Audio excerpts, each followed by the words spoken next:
நான் ஒரு அட்வர்டைஸ்மெண்ட் பார்த்துருந்தேன், நான் ஸ்டாண்டிங் ஓவேஷன் கொடுத்தேன்னு சொன்னேன். ஆட்டிடியூட்னு அந்த அட்வர்டைஸ்மெண்ட்க்கு பேர். எத்தனை பேர் அதை பார்த்துருக்குறீங்கன்னு தெரியல. அது ஒரு ப்ராடக்ட், அது ஒரு காஸ்மெட்டிக் ப்ராடக்ட். ஆம் ஐ ரைட்? அதுக்குள்ளேயே அது வந்திருக்கு. So I don't want to say the brand name. ஏன்னா அந்த மாதிரியான மல்டிநேஷ்னல் கம்பெனிஸ் மேலே எனக்கு ஒன்றும் பெரிய உடன்பாடு கிடையாது. அதனால் நான் மேடைகளில் அந்த பேரை சொல்கிறதில்ல. But I like the creation. அந்த கிரியேட்டிவிட்டி பிடிச்சிருந்தது எனக்கு. ஆட்டிடியூட்ங்கிற கிரியேட்டிவிட்டி எனக்கு பிடிச்சிருந்தது. அது ஒன்றும் இல்லை, அது ஒரு ஃபுட் க்ரீம். இந்த மாதிரி ஒரு அவைங்க, சின்ன பிள்ளை கண்ணாடி பொம்மை மாதிரி இருக்கிறா, அப்படியே நடந்து வரா. அழகு எங்கே இருந்தாலும் ரசிக்கலாம் தானே, அப்படியே நடந்து வரா. நடந்து வந்துக்கிட்டே இருக்கா. எல்லாரும் நடந்து போயிட்டாங்க. அந்த பிராம்ல நடந்து வர, இந்த பக்கம் அந்த பக்கம் அப்படி ஒரு ஃபோக்கஸ் பண்ணுது. அவ்வளோ அப்படியே அவ்வளோ அழகாக இருக்கிறான். அப்படியே நடந்து டாக் டாக் டாக் டாக் நடந்து நடு பிராம்ல வந்த உடனே அவளுடைய கால் ஹீல்ல ஒரு கால் உடஞ்சிருச்சு பிள்ளைல. அப்படியே கீழே விழுந்தா பாருங்க. வேர்ல்ட் ஃபேமஸான ஒரு மிகப்பெரிய ஷோல ஃபர்ஸ்ட் பிரைஸ் வாங்குறதுக்கான ஒரு வாய்ப்பு வரும்போது அது அப்படியே ஷோ கீழே விழுது. இதுல சொன்னீங்க, இது கொண்டு வந்தீங்க, இவங்கெல்லாம் வந்து டிஃபீட் ஆனவங்க இல்லை, இவங்கெல்லாம் ஜெயிச்சு வந்தீங்கன்னு சொல்லி. அப்போ கால் வலியில் இருக்கிற அவன் ஜெயிச்சதை காட்டுங்க. அதில் காட்டல நீங்க. அவன் எப்படி தெரியுமா? நான் யோசிச்சேங்க, டக்குன்னு எந்திரிச்சிட்டேன். நான் என் குழந்தைகளுக்கு சொல்றதுக்கு ஏதோ ஒரு செய்தி சொல்றான். இவன் எழுந்திரிச்சு பார்த்தேன், ஃபோக்கஸ் பண்றாங்க. அந்த குழந்தை கீழே விழுந்துருச்சு, காலில் உடஞ்சிருச்சு. நாமளா இருந்தால் என்ன செஞ்சிருப்போம்னு யோசிச்சேன் நான். எனக்கு என் பேச்சு போட்டில் என்ன பண்ணுவாங்க, மனப்பாடம் பண்ணுறது மறந்து போச்சுன்னா மயங்கி விழுந்துருவாங்க. சில பேர் வந்து மறந்துருச்சுன்னு வச்சுக்கோ. என் சாலான் பாப்பா ஏதாவது சொன்னார் ஒரு நாள், என்ன அவங்க வைஃப் சொன்னாங்களா, அவங்க என்ன பேர் வச்சிருக்கிறீங்க, பாப்பியா பார்க்க மாட்டியான்னு அப்படின்னு கேட்டாங்க. அப்படின்னு சொல்லிட்டு இதை சொன்னாரு. அவர் ஒரு நாள் அழுதாராம். ஏன் அழுதாருன்னா, ரொம்ப தண்ணீர் விட்டோ வளர்த்தோம் சர்வேசா, இப்பயிரை கண்ணீரால் காத்தோம் கருகத்திருள். அடுத்த வார்த்தை வரல, அழுகுறார். ஜட்ஜ் எல்லாம் என்ன நினைச்சாங்க, ஐயோ அந்த பாட்டுல உருகித்தான் அழுறான்னு சொல்லிட்டு ஃபர்ஸ்ட் பிரைஸ் கொடுத்துட்டாங்களாம். அது ஒரு ஆட்டிடியூட்.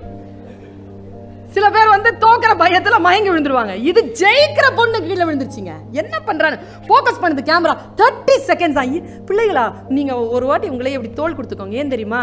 இந்த பெரியவங்களை விட என்னை விட நீங்கள் கூடுதலாக சிந்திக்கிறீர்கள், நீங்கள் மிக சிறப்பாக இருக்கிறீர்கள். அடுத்த கட்டத்துல பியூட்டிஃபுல்லா சிந்திக்கிறேன் பிள்ளைங்க. அந்த சிந்தனை ரொம்ப நல்லா இருக்கு, ரொம்ப நல்லா இருக்கு. இப்போ நீங்க இப்போ ஃபர்ஸ்ட் செமஸ்டர் எழுதினீங்கன்னா ஃபுல்லா பாஸ் பண்ணிடுவீங்கல்ல. இப்போ எல்லா டீச்சர்ஸையும் இப்போ என்ன செகண்ட் செமஸ்டரா? செகண்ட் செமஸ்டர், சாரி, இப்போ அதான் முடிஞ்சு போச்சே. செகண்ட் செமஸ்டர் எழுதினீங்க பாஸ் பண்ணிடுவீங்கல்ல. இப்போ எல்லா ப்ரொஃபஸரையும் சேர்த்து அந்த எக்ஸாம் எழுத சொல்லு. கண்டிப்பா அவங்க சப்ஜெக்ட்ல ஓரளவு மார்க் வாங்குவாங்க, தவிர அடுத்த சப்ஜெக்ட்லாம் வர முடியாது தானே மேடம். 10th எழுதினாலே மொத்தமா ஃபெயில் ஆயிடுவோம் நாம. எங்க ஃபர்ஸ்ட் இயருக்கு போறோம்? இது எதுக்கு தெரியுமா கை தட்டுறாங்க? அவங்க ஜெயிக்க போறாங்களே அதுக்கு இல்ல, நாம தோக்க போறோமே அதுக்கு. இதான் பொறாமைங்கிறது இருக்கு பாருங்க. இன்னும் மேல போற அவ கீழே விழுந்துட்டா. நான் அவளை பாக்குறேன். அவ என்ன தெரியுமா பிள்ளைகளை பண்ணா? அவ ஃபர்ஸ்ட் என்ன பண்ணா, அழுறாங்க, கண்ணில் தண்ணி இருக்கு, அவமானம், அழுறா. திடீர்னு அந்த கண்ணில் இருக்கிற தண்ணிய அப்படி ஒரு ஸ்டைலா உள்ள அனுப்பினான். உள்ள அனுப்பிட்டு தனக்கு தானே விழுந்துட்டாளாம். தனக்கு தானே ஒரு கைத்தட்டல் இப்படி பண்ணான். பண்ணிட்டு எழுந்திரிச்சிட்டு இன்னொரு காலில் இருக்கிற செருப்பையும் தூக்கி போட்டான். இந்த உடஞ்ச கால் செருப்பையும் தூக்கி போட்டான். தூக்கி போட்டு கான்ஃபிடண்டா அப்படி நின்று பார்த்துட்டு எந்த வேகத்துல அவ தன்னுடைய நடைய ஆரம்பிச்சாலோ அதே வேகத்துல அதே ஸ்டைல்ல நடந்து, வெறும் கால்ல நடந்து, அந்த பிராம் முழுக்க நடந்து அப்படி வந்து திரும்பி போயிட்டாங்க. உட்கார்ந்து ஐயோன்னு பார்த்து இந்த ஆடியன்ஸ் எல்லாரும் எழுந்து கை தட்டினாங்க. அதே முதல் பரிசு அவளுக்கு கிடைத்தது. This is attitude. உன்னுடைய தோல்வியிலிருந்து வெளியில் வருவதற்கு நீ எழுந்து நிற்கிறாயா?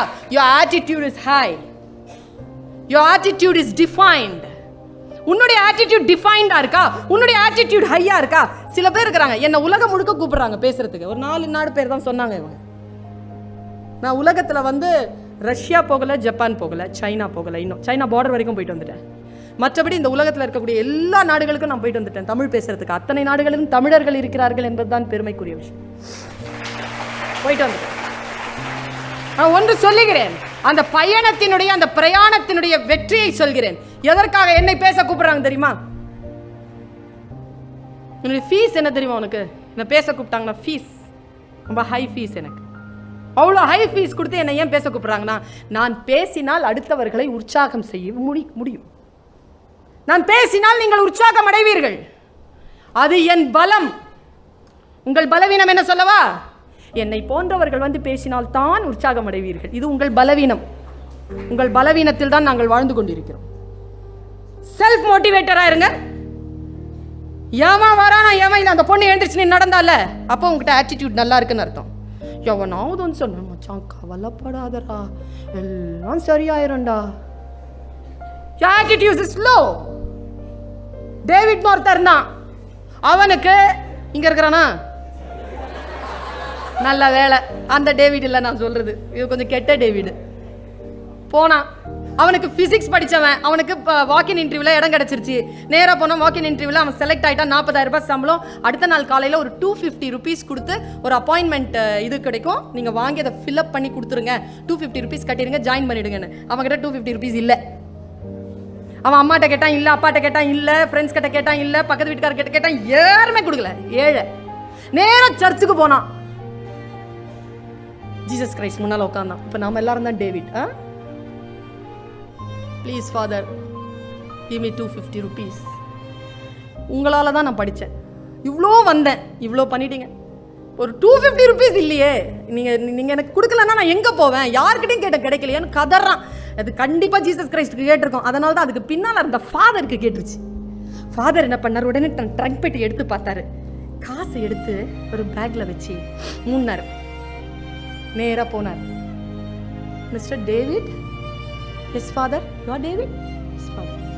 Somebody wants to give this envelope to you. Who is that, father? You don't know. Thank you, father. எடுத்துட்டு வந்து வெளியில பிரிச்சு பார்க்கறான். அவர் உள்ள வச்சது 200 ரூபாய். அவர்கிட்ட அவ்வளவுதான் இருந்துச்சு. இப்போ நாம எல்லாருமே டேவிடா. இப்போ envelope பிரிச்சு பார்க்கறோம். எவ்வளவு இருக்குது? எவ்வளவு இருக்கணும்? This is your attitude. எவ்வளோ இருக்கணும்? 250 rupees இருக்கணும். கொடுத்து வச்சிருக்கிற நீ இருக்கணும். 250 rupees இருக்கணும். 200 rupees கிடைச்சது பிச்சை, இறைவன் போட்ட பிச்சை, அதுவே ஜாஸ்தி. உனக்கு 1 ரூபா கூட கிடைக்காம அலைஞ்சிட்டு இருந்த 200 rupees கிடைச்சது. எவ்வளவு உனக்கு தேவைன்னு நான் கேட்கல, எவ்வளவு இருக்கணும்னு கேட்டேன். எவ்வளவு இருக்கணும்? 250 இருக்கணும். 250 இருக்கணும் உனக்கு. This is your attitude. நான் தான் சொன்னேன், கிராட்டிடியூட் இல்லாத பொழுது ஆட்டிடியூட் எப்படி வரும்? உன்னிடத்தில் என்ன இருக்கிறதோ அதை பற்றிய கிராட்டிடியூட் முதல்ல வை, அப்புறமா ஆட்டிடியூட் வரும். இன்னொரு விஷயத்தை சொல்றேன், இந்த விஷயம் வாழ்க்கையில மிக மிக முக்கியமானது. உன்னை மிக உயர்ந்த ஒரு சிகரத்திற்கு எடுத்துக்கொண்டு செல்லும் என்ற நம்பிக்கையோடு நான் சொல்றேன். நான் ரொம்ப மரியாதை செய்யற ஒரு கிரிக்கெட் வீரர் ஒருத்தர் இருக்கிறார். கிரிக்கெட் உலகத்தின் கடவுளாம். எனக்கு அந்த வார்த்தை எனக்கு நம்பிக்கை இல்லை என்றாலும் அந்த வார்த்தையின் மீது எனக்கு பயங்கர ஒரு வைப்ரேஷன். அப்படிதான் சொல்லணும். கிரிக்கெட்டின் கடவுள் இங்க நிக்கணும். खुदी को कर बुलंद इतना हर तकदीर से पहले खुदा अपने बंदे से खुद पूछे बता तेरी रजा क्या है. ரொம்ப உணர்ச்சிவசப்பட்டா கனவு மொழி வந்துருது பாரு. உன்னை நீயே எந்த அளவிற்கு விஸ்வரூபம் எடுத்து நில் என்றால் உன் விதியை படைக்கின்ற இறைவன் கூட உன்னிடத்தில் வந்து கேட்க வேண்டும், சொல் பக்தனே உன் விதியை நான் எப்படி எழுத. அப்படி நிக்கணும். அந்த அளவுக்கு நிக்கிறாங்க. அவன் என்ன ஆட்டிடியூடு அவன்கிட்ட. நான் அவனுடைய ஆட்டிடியூட் ஒன்னு சொல்றேன், நீ உண்மையா சொல்றேன், இதை உள்வாங்கிட்டேன்னா இன்னைக்கு ராத் தூங்க மாட்டேன். அவன் சவுத் ஆப்பிரிக்கால, நீங்க யூடியூப்ல போட்டு பாருங்க, சவுத் ஆப்பிரிக்காவில் விளையாடுறான். தந்தி அவனுக்கு இது வருது, மெசேஜ் வருவாங்க, அப்பா இறந்துட்டார். அவன் கீழே இறங்கி வரான், வந்துட்டான், இந்தியா வந்துட்டான். காலையில ஃபியூனரல் நடக்குது, சாயந்தரமே திரும்பி சவுத் ஆப்பிரிக்காவுக்கு போயிட்டாங்க. அஸ்தி கலக்கல.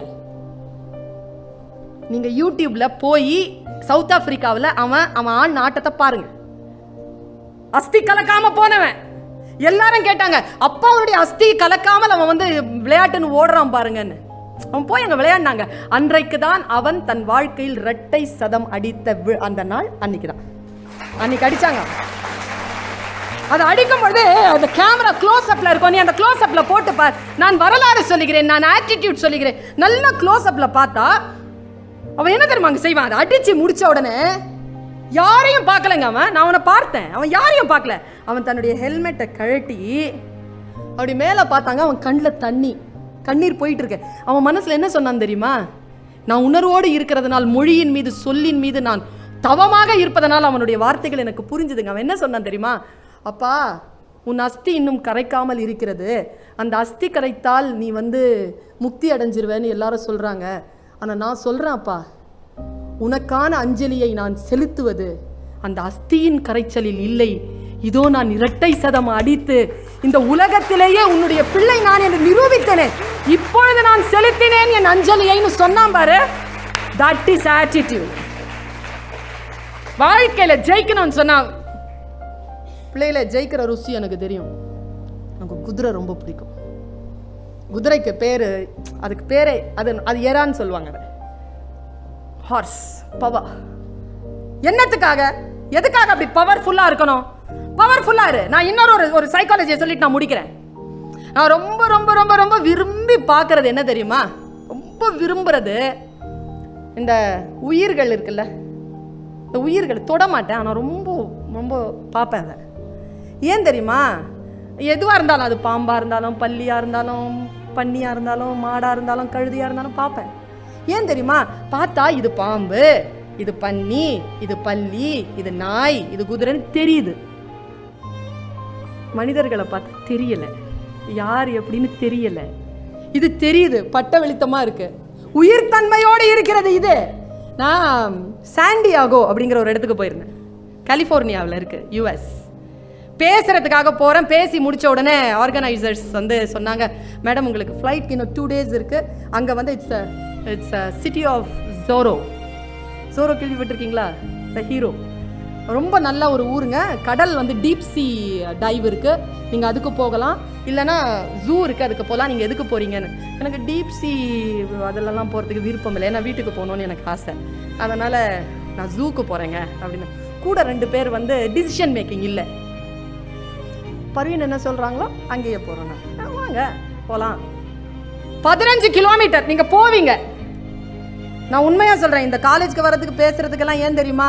என்னைக்காவது நான் அந்த மாதிரி கலிஃபோர்னியாவிலையோ இல்லை சால்ட் லேக் சிட்டிலேயோ யூத்தாவிலையோ இல்லைனா ஹூஸ்டன்லேயோ எங்கேயாவது இருக்கும் பொழுது, ஆஸ்திரேலியாவில் சிட்னிலேயோ மெல்பர்ன்லேயோ பிரிஸ்பேன்லேயோ இருக்கும்போது, மேடம் அக்னி காலேஜ்க்கு அன்றைக்கி வந்தீங்களே, நான் அந்த காலேஜில் தான் ஸ்டூடெண்ட்டாக இருந்தேன், எப்போ மேடம் உங்களுக்கு ஃப்ளைட் சொன்னாங்களே நைட்டுன்னு சொல்லிட்டு, நான் காரில் ட்ராப் பண்ணிவிடுவான்னு நீ கேட்டுற மாட்டியா?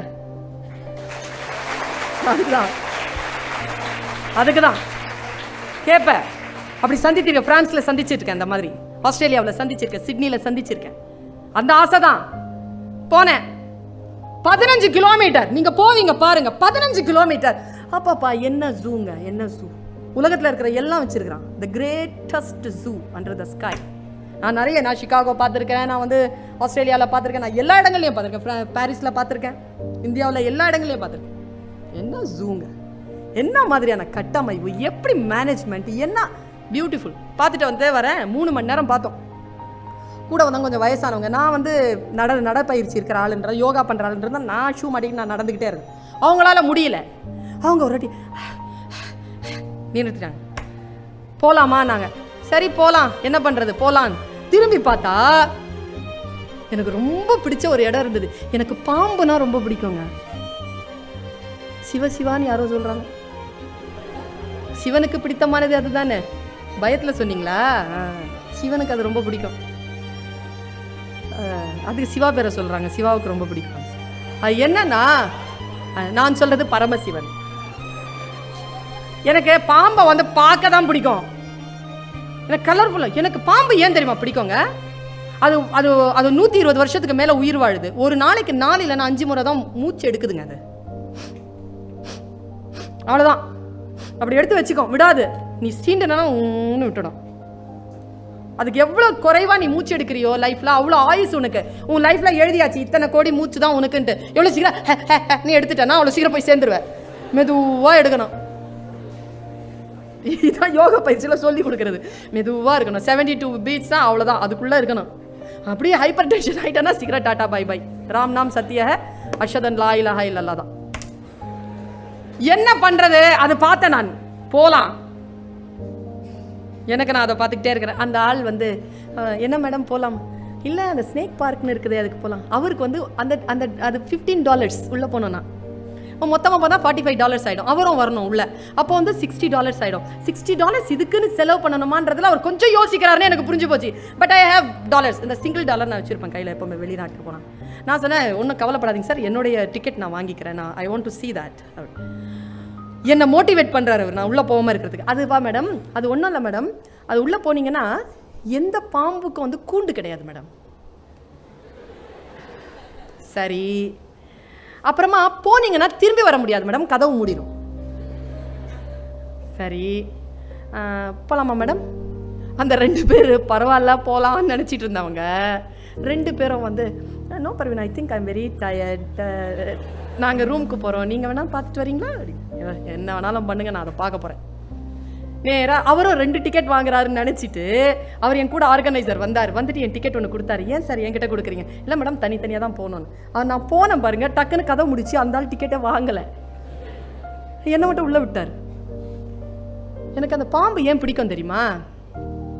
பாம்புனுடைய ஆட்டிடியூட், அது ரொம்ப மெதுவாக இருக்கும், பயங்கர ஷார்ப், அப்படி எகிரி அடிக்கும் பாருங்க. வேற எந்த கிரியேச்சருக்கும் இல்லாத ஒரு தன்மை வந்து ஃபாஸ்ட்னஸ் வந்து பாம்பு, பயங்கர ஃபாஸ்ட். எப்படி அடிக்கணும் தெரியாது, எந்த பக்கம் எகிறணும் தெரியாது, எவ்வளோ ஹைட்டுக்கு அது வரணும் நீ கால்குலேட்டே பண்ண முடியாது, அந்த அளவுக்கு அடிக்கும் அது. அப்புறமா மற்ற வெனமை விட இது ஏன் ரொம்ப கூடுதல் வெனம்னா, மற்றதெல்லாம் அடித்தோம்னா ரத்தத்தில் கலக்கும். இது என்ன பண்ணோம்னா உன்னுடைய எல்லா ஆர்கனையும் ஒன்று உன்னுடைய ரத்தத்தை கிளாட் பண்ணும். உனக்கு ரத்தம் கிளாட் பண்ணுறது நல்லா இருந்துச்சுன்னா ரத்தத்தை தின் பண்ணிடும். அப்படி இல்லைன்னா கிட்னி அடிக்கும், கிட்னி அடிக்க முடியலன்னா மூளை அடிக்கும், மூளை அடிக்க முடியல இதயத்தை அடிக்கும். அது வந்து பயங்கரமான வெனம் அது. நான் அதை பற்றியும் யோசிக்கிறேன்.